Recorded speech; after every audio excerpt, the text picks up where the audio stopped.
Hi, I'm Walter Hoffines. I'm running for U.S. Representative for the 32nd District of Texas. China's rapid growth, economic policies, and large population present a challenge to U.S. foreign policy. How should we deal with China? The U.S. should deal with China as an honorable opponent, not a potential enemy.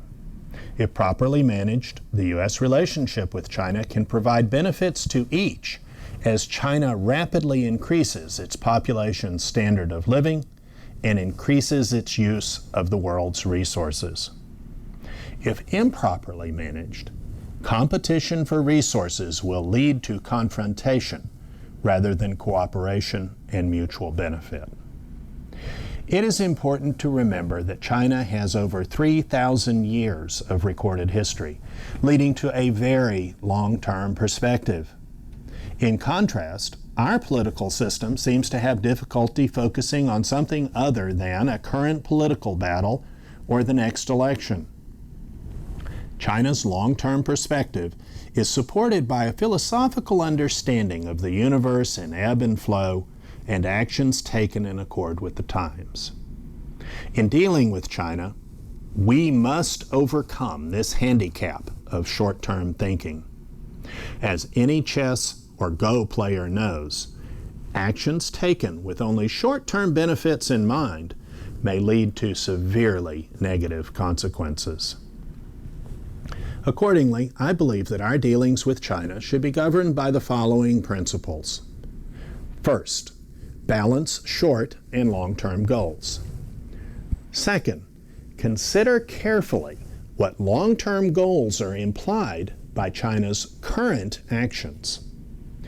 Third, draw firm boundaries that allow mutual benefit but do not allow unilateral appropriation of long-term benefit by China in return for short-term benefits to the U.S. Fourth, compete effectively regarding potential benefits from long-term goals. One example of the differing approaches to long-term goals is the difference between U.S. and Chinese policy on the development of outer space. Over the past 20 years, the United States has surrendered a generation-long competitive lead in the ability to deliver people and other large payloads into low Earth orbit and beyond. We have repeatedly articulated goals of expansion from low Earth orbit to the Moon and beyond, with the resulting potential productive use of resources found in space, and then abandoned these goals in the interest of short-term savings. We first abandoned the ability to reach the Moon, and then abandoned the ability to deliver humans to low Earth orbit. We have developed no plan for regaining those capabilities, only the hope that private enterprise will do so. China, on the other hand, has undertaken systematic development of the ability to deliver people and equipment to space, including development of a manned space station, with the stated long-term goal of a permanent occupied base on the Moon. They currently have the ability to launch humans into low Earth orbit, dock with launched modules, and work outside the vehicle, with further development planned toward a human visit to the Moon by 2020.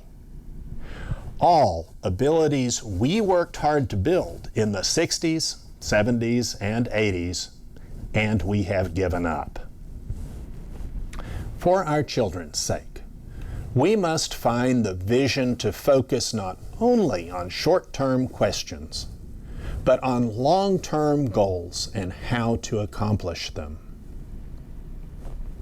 We're on the wrong path. It is time to stop and set out for the right path, a path of principled use of government for the public good rather than the good of the few. I'm Walter Hoffines. I'm running for the 32nd Congressional District of Texas.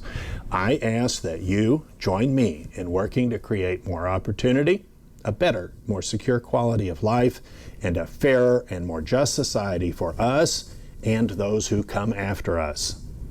Please visit my website, sign up for emails, follow on Facebook, and ask others to work with us.